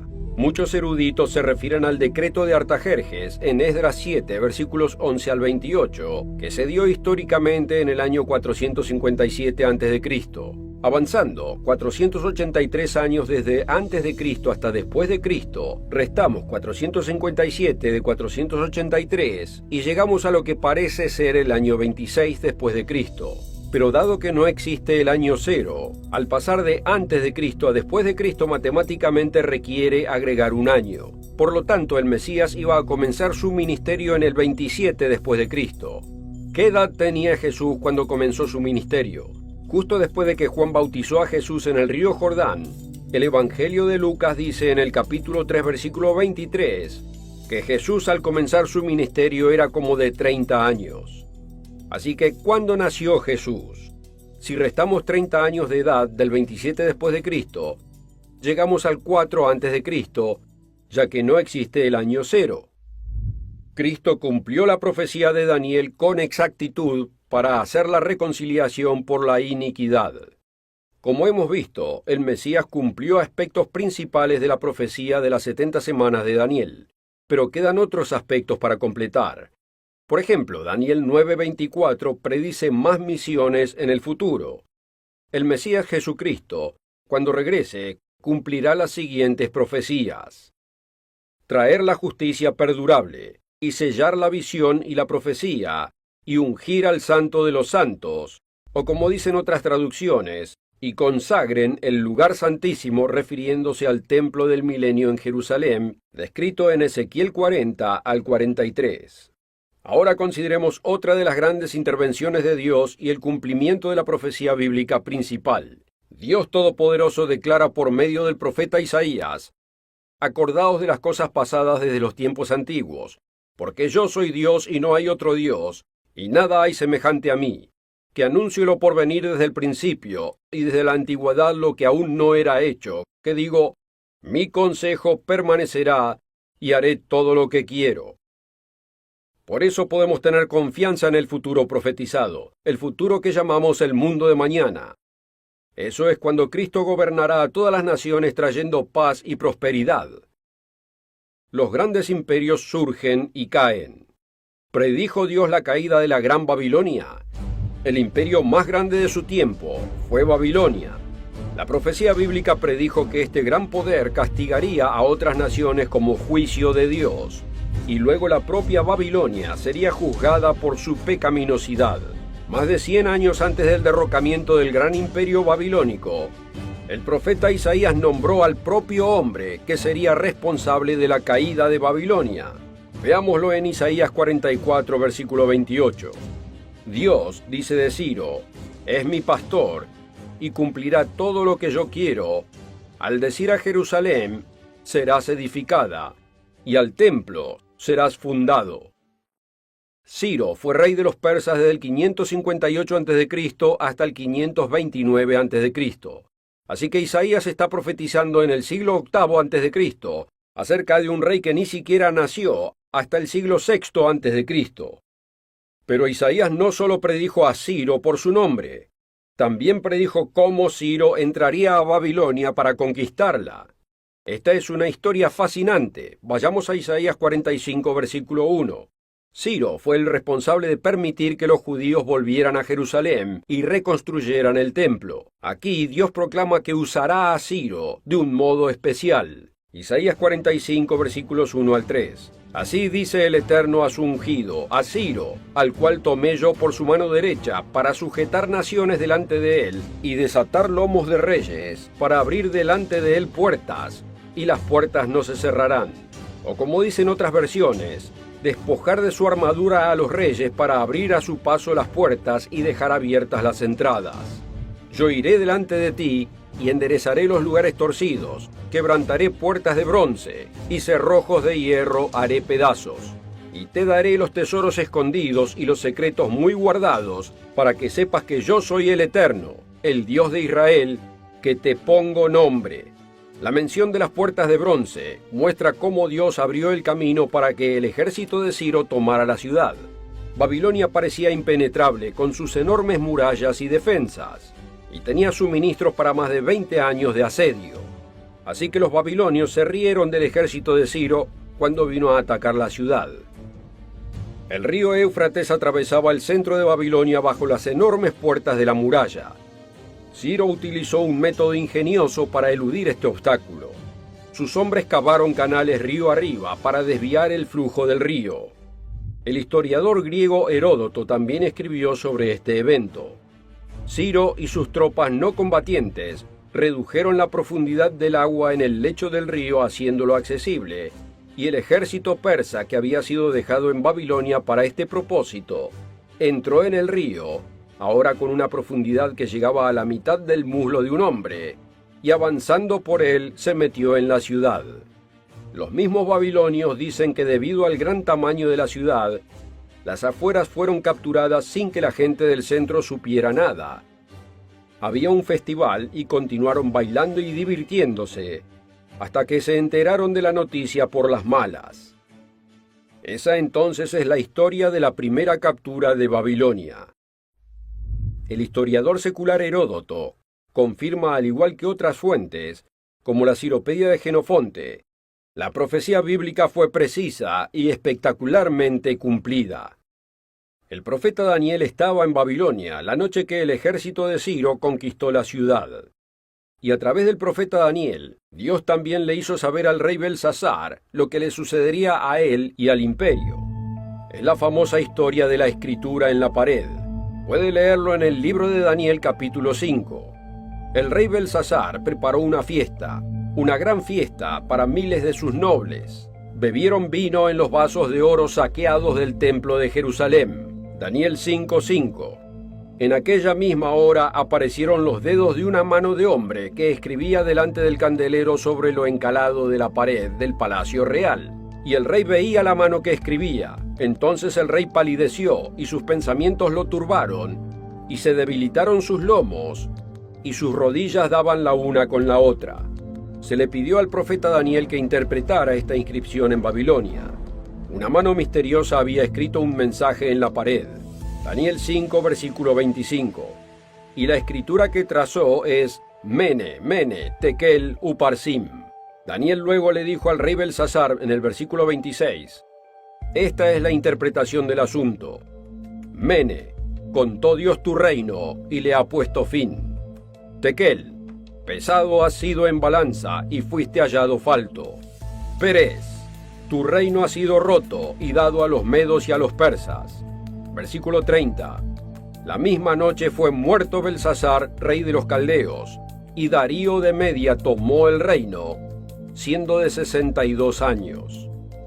El reino de los medos y los persas reemplazó al reino de Babilonia, tal como Dios lo predijo.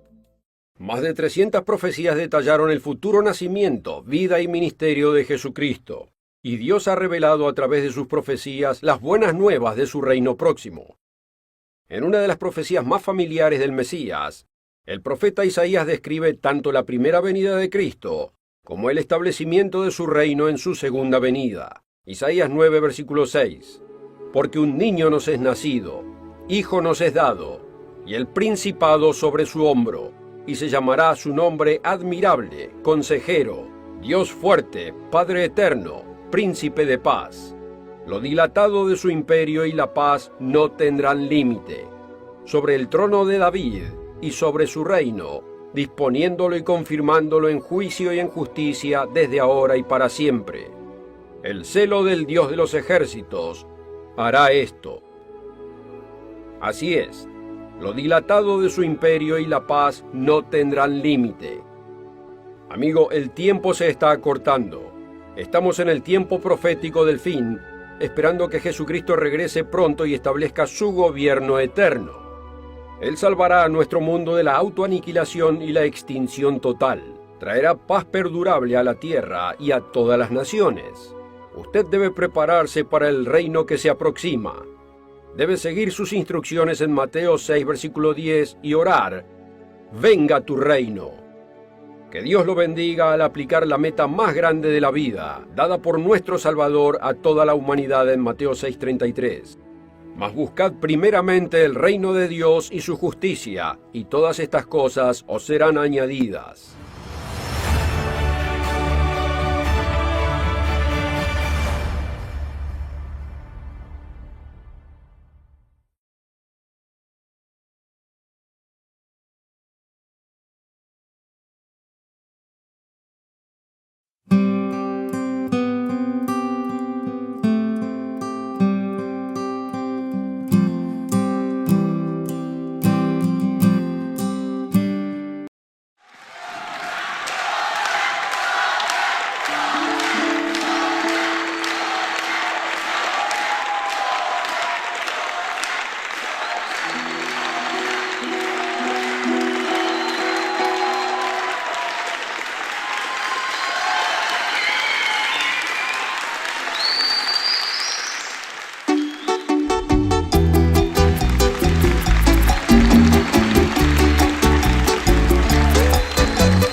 Esa mirada que me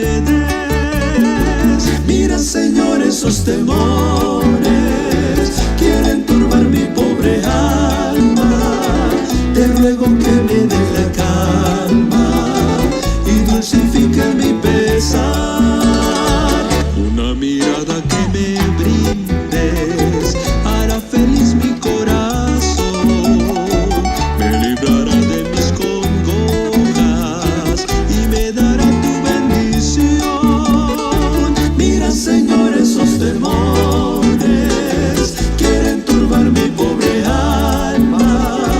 Te ruego que me den la calma y dulcifiques mi pesar.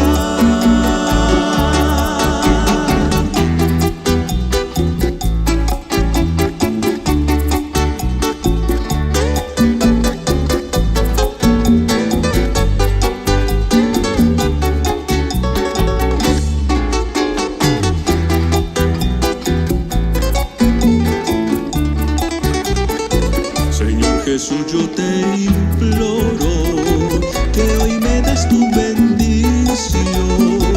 Estas angustias que hoy yo